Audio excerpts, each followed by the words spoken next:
spite of that, various stakeholders having the same end goal in mind are not able to reach an agreement on how to achieve those goals, on the methods of how to do that. So if anybody knows how to show us how that works in real life, is Bulat Yusek, who I want to invite right now to speak. He's an expert on sustainable development and green ecology.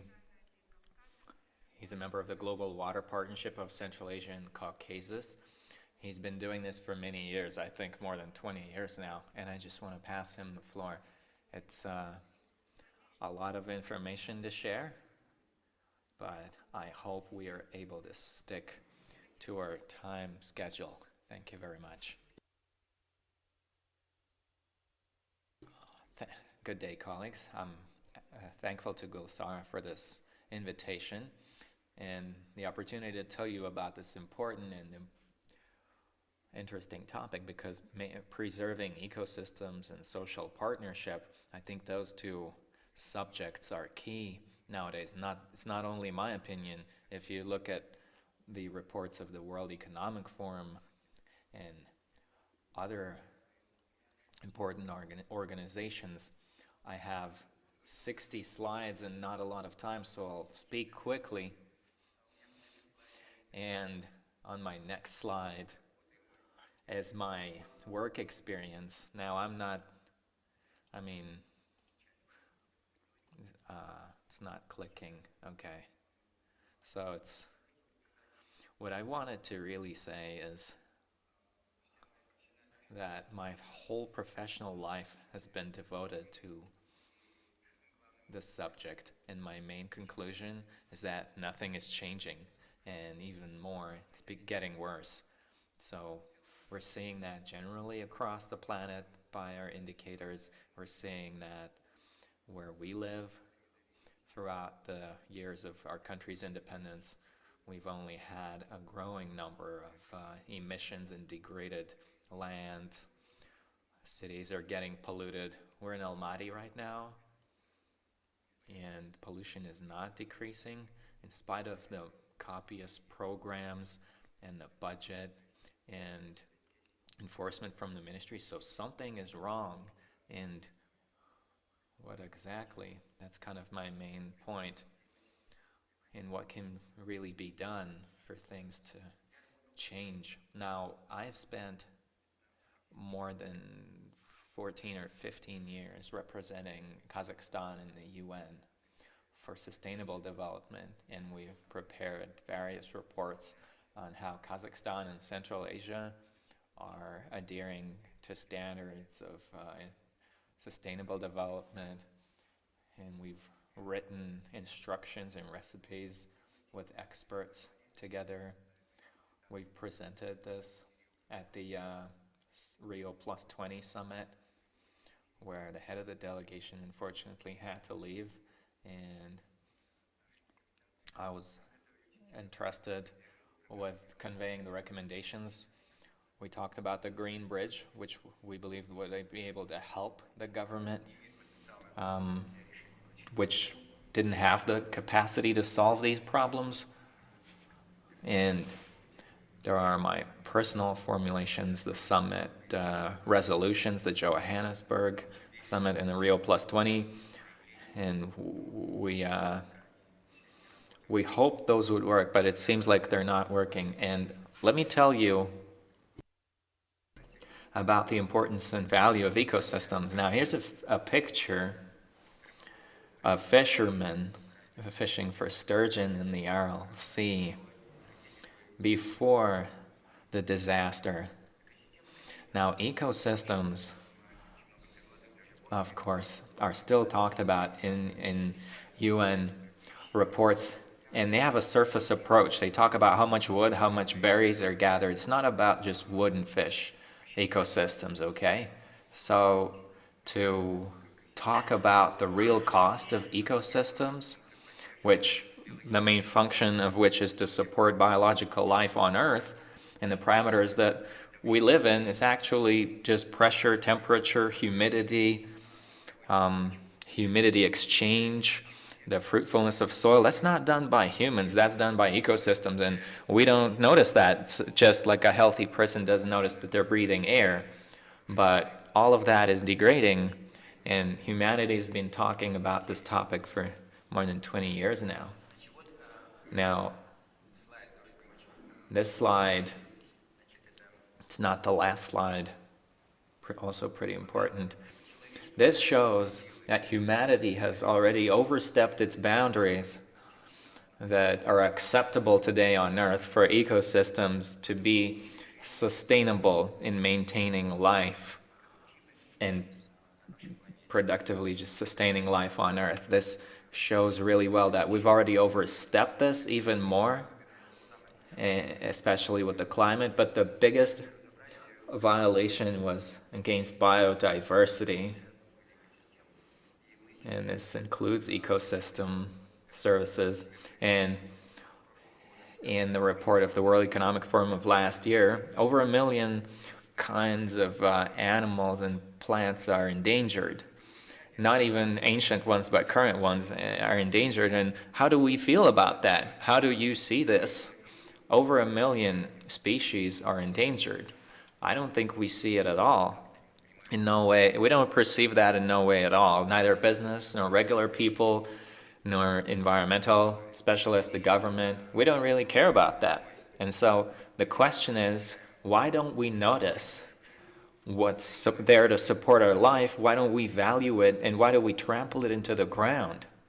Now, I call this a problem of alienation. We don't feel the problems not so much of climate change or biodiversity. We don't feel the problems of the Balkhash Basin degradation, which all of Almaty depends on, and other 4 regions. We don't take them personally. Like, this is something abstract for us. Somebody's probably doing that. And does the Minister of Water Resources feel that the Balkhash region is dying? I don't think he does. And, what's the problem? And why is this happening?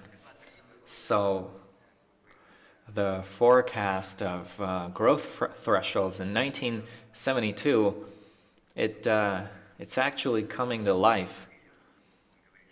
It says here that, look, all of the forecasts that were written 50 years ago are actually happening pretty accurately, because the peak of manufacturing consumption comes first, and then there's destruction. And the destruction has to do with that our natural ecosystems were disrupting the foundation of how it works. And I wrote it in the report. It's like a high-story building. There's like rich people living on some floors, poor people. But when the foundation crumbles, and the foundation in our case is nature, then we should just forget about everything, poor or rich, or health or employment, housing. We should be focusing on those issues, the foundation, and it has to do with every person. How do we make it so that everybody cares about that? NGOs, business, just regular people. It's not just about reporting, because they talk about progress and ecology and sustainability. We are really headed fast towards disaster. And we can see with climate change that this is on the global agenda, but I mean, it's clear that it's our fault. See the dams here that were built in the RLC basin? 30 dams. People were building this zealously, and they believe that we're helping nature, and that everything will be fine. But some experts actually say that the cotton that was grown in the RLC was grown because cotton is an expensive product, and the rice, this was for Vietnam because it was a war and they couldn't feed themselves. But still, we've created a whole lot of dams. We took away the water, and now we're living with this disaster at the RLC. And this is last year's picture. Toxic dust storms have covered Tashkent and Ashgabat like snow. They covered buildings, streets, cars, and that's not the only manifestation, because the ground is degraded, it's infected, and of course their mortality is growing, especially in the Aral Basin. We got a new dust, which is called the Aral Comb now. It's a huge desert, which is right now like an ulcer. It's like a cancer cell. And at the meeting of the regional center, Chingiz Aytmatov, when he was listening to the report of Mr. Babayev, a Soviet academic, and he talked about desertification, and he said, does that not have to do with the word deserter like in the army? And actually, this means that the land has been deserted. A deserter is somebody who left the field of battle, and we're creating these deserts on our planet, which just life ceases on, not just the environmental activity ceases on, but also economic. Just life ceases there, and this is what ecosystems mean for the economy and for health and for employment. Now, how can we argue about what's more important, economy or ecology? Here are the indicators of how we were taking water from the Aral Sea, and this is exactly to which extent the lake is no longer there. And it's a new problem we have now, a disastrously fast reducing glaciers, which influence the water flows. This is also from a report, and there's a lot of research on that topic. Where should I point it so that it clicks? Now, glaciers in Central Asia, and this is the report of the Fund for Saving the Aral Sea, how we're losing water resources fast in Central Asia. And there's a line that means that we're at the threshold, we're almost there at the conflict for water. And this is the report of the Ministry of Agriculture, a forecast for water supplies. Now, water for Central Asia and Kazakhstan is actually the main factor which maintains the ecology and the economy and nature, natural sites. Kazakhstan, central Kazakhstan being landlocked and having landlocked ecosystems and an arid climate, water is actually a key factor for development, and water already currently is actually more precious than gold and oil for Central Asian countries and is being reduced. And this is the McKinsey report. It also says that by 2030, only half of water demand will be met in Kazakhstan. What that means is that the industry, the manufacturing industry, and natural sites will be endangered. And there are also assessments of how this will impact our bordering states, Russia and China, and will also be reduced 30% by 2030. And plus that water that we're using very irrationally. And there on top is how we use water in Central Asia. I'm not going to talk too much about that, but just how we use the water. How we don't use it sparingly at all. And red is Kazakhstan there. It's showing that we're one of the countries where efficiency of water management is at the lowest. It's 651 degree. It's at one of the lowest. Now I'm talking about the Balkhash Basin to show that we still have a chance for this big territory to save it. It's actually, by its size, it's bigger than the UK, Denmark, Switzerland, all together. Now, the ecosystem is pretty large, and multiple assessments show that it's endangered, similar to that of the Aral Sea, considering that the actual lake feeds more than 50,000 lakes, small lakes, and rivers. It encompasses 12 types of natural ecosystems, from glaciers to deserts, and of course a huge amount of biodiversity. But in that same ecosystem are problematic spots like the city of Almaty, and I've talked about that many times. I was head of department in the environment here, ecology. And I know the problems really well. We still don't have clear objectives for Almaty. We have an objective of reducing emissions, and we come up with laws, but have you ever seen an objective to decrease particles by 30% by next year? They don't have tasks like that. Or do they have tasks like that for the next 20 years? So how do you expect an improvement? And it's just, the situation is the same with waste, and it's the same with water and waste. For water, see, we did a report for 700 pages with advice on what needs to be changed in water management.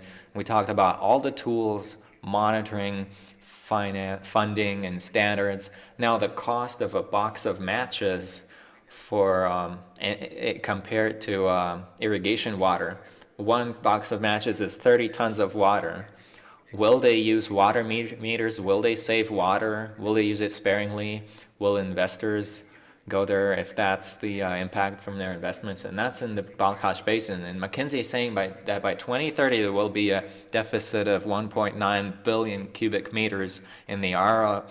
And Balkhash, which is just much smaller than the Aral Sea, it's gonna quickly disappear, and it supports all these 50,000 lakes and rivers, and all of that will be turned into a new desert, and that was done in 2012. So it's been 10 years since that, and there were clear advice on what needs to be done, that the main objective for this basin is 341 meters, the level of Balkhash, which means a balance between inflow and evaporation. And all of the other indicators, such as using water sparingly in Kazakhstan and guaranteed water from China, it's also pretty clear and it's pretty exact.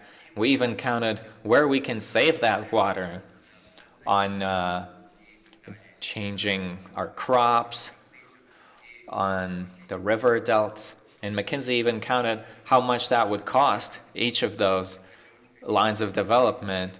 And he said that we would even save money from doing that all of our costs would be returned, that if we switch to cereal crops from rice, it will give us an additional 400 million. I mean, so it's not even one of the most cost beneficial ones that they counted, but just a huge experience of management in the US and Europe and Japan. And Central Asia has been studying Senegal lately. And all of this says that, experience just says that we need to create basin management. We need to delegate. The Tennessee experience, which we were really excited about, because that was in 1933 when they created a corporation which was delegated the whole basin to, and now it's part of the government. They don't have to pay taxes. They can work with bonds and loans. They're the owners. Of course, they changed their activity from industrial to environmental. And or the Biva Lake, we also worked on that. We were really inspired by it. It started from that the peasants cut grass there, and children running around and people fishing, and then the program starts. What the ministry should do, what the city administration should do, the teachers, the households. So it's a pretty strong program from the Lake Biva, which was just a dirty puddle, and they turned it into clear water. Or the Senegal experience, when during 45 years they were managing the dumps and taking into consideration that for the basin management there should be just certain units of control, and not the ministries, not the state agencies, but those 4 regions that are in the basin. They tear apart the ministry. The ministry should base on the single unified values, which is the basin. In this, the basin management only allows to see the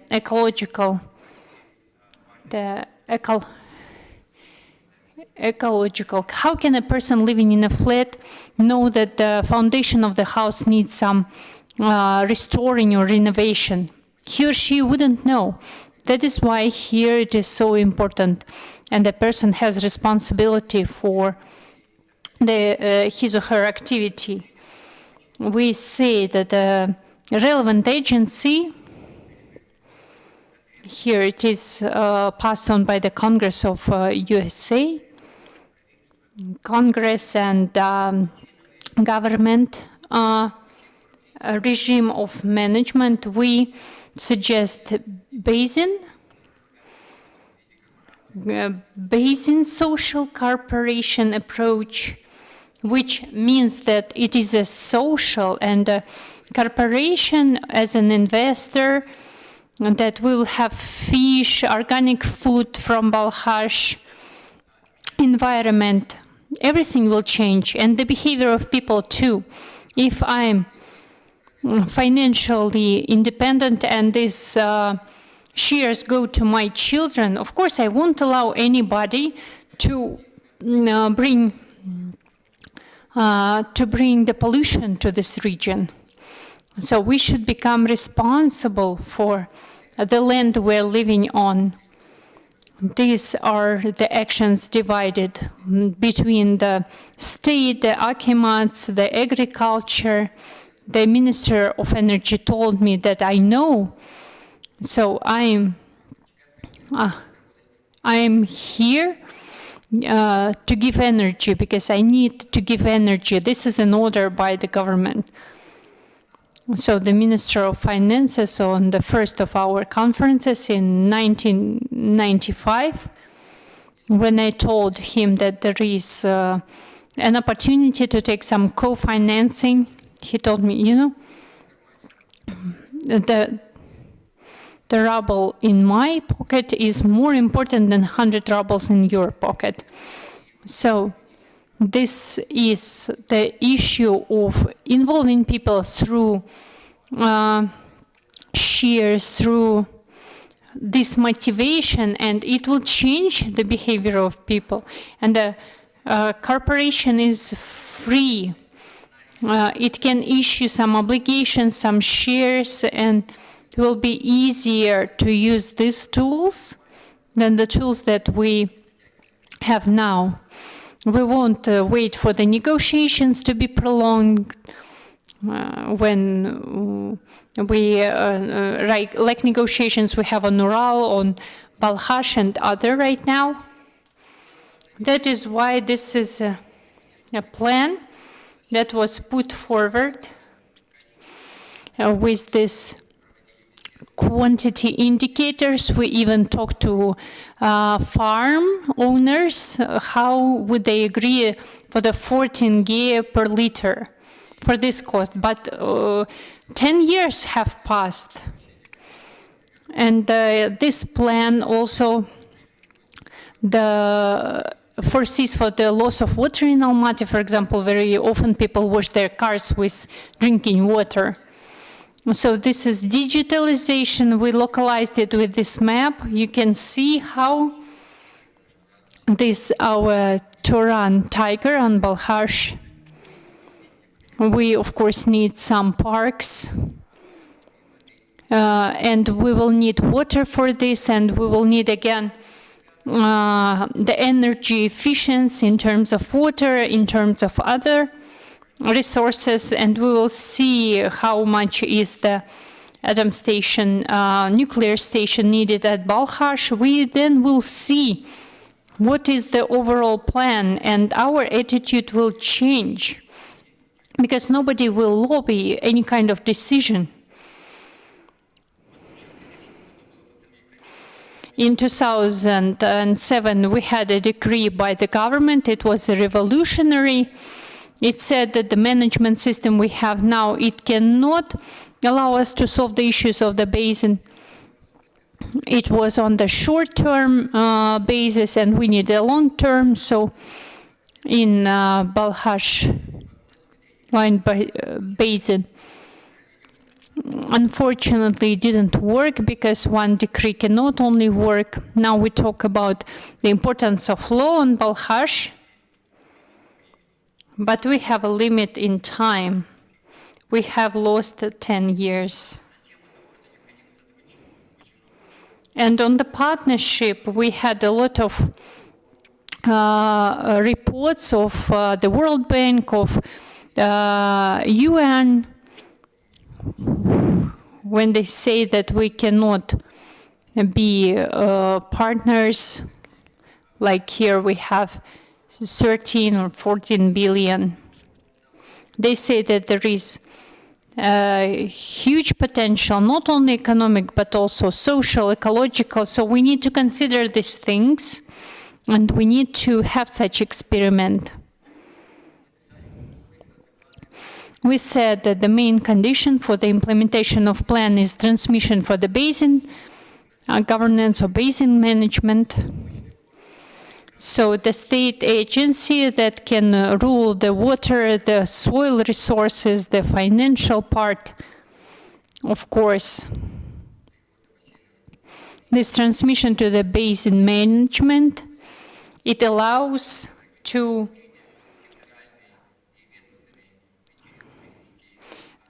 bring the interest into general programs. You can see this slide we made. In the middle, we have the natural ecosystems, and you can see that in the very middle there is a person, and then we have parliament, government, local communities. That's another slide on how the social cooperation is important. It changes the behavior of people, of business, of private sector. And people go out of the framework of their flat, of their region, of the rules, and to see itself as a part of a bigger system. So very often, because our world ends at the threshold of our flats.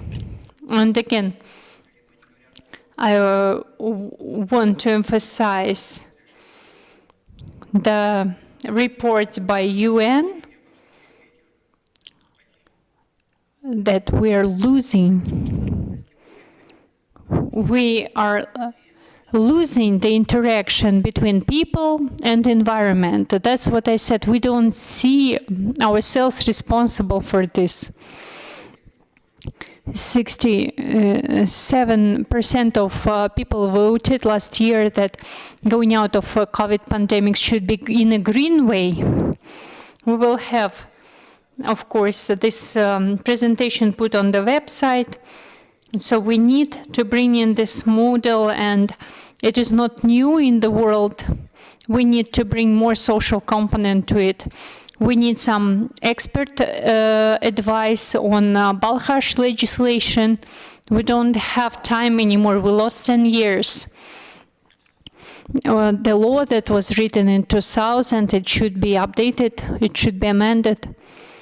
Again, creating the corporation, the basin social corporation, working with population and business in order to involve them into reform of governance in the basin. So the ecosystem and the basin approach, they are described, and we have different tools through the ecosystem, through legislative basis. So now we are all basing it on hygienic principles, but we need it for the ecological principles. We made this assessment, 341 meters, 25 cubic meters. So it goes far and beyond. We can decrease it by 100 meters per person a day. 100 cubic meters, I'm sorry. Instead of 500 cubic meters that we have now. So this is for the water turnover, For the technical water supply, there are years of work standing behind those quite obvious numbers. We need to do this. And as a conclusion, I want to say that the water, as no other resource in Kazakhstan and Central Asia, demonstrates that its deficit can turn back the economic development of the country and the progress on sustainable goals. And we can solve this not only by the advice of the big companies and organizations like McKinsey said in their report.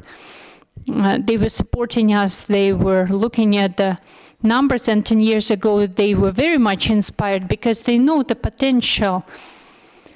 And we understand that we ourselves and our government are looking at the short term. So will the minister look at this change? I don't know. So thank you. Bolat. Thank you very much. We have received a lot of responses to your presentation, how to unify the efforts. What is the mechanism of interaction of business and state? But I would like just to note one thing. We talk about the basin social corporation. I don't understand why this brings some fear. We have such experience in Kazakhstan. We have already created social corporations in the concept. This will be corporations between business and state in order to support population. We have experience. The concept brings some field for development, and the legislation allows this. Besides Balkhash, we have some other water objects, water basins, which have some business nearby, and they use their own initiative, their tools. I am so much surprised with your patience. You have been working for such a long time, and you are still talking patiently. Only 10 years after we had a detailed plan, you don't leave your efforts. I think that now, in the world, and in Kazakhstan particularly, there is this situation when the changes are possible in the short term. With this optimistic note, I would like to invite participants to discuss all of this outside the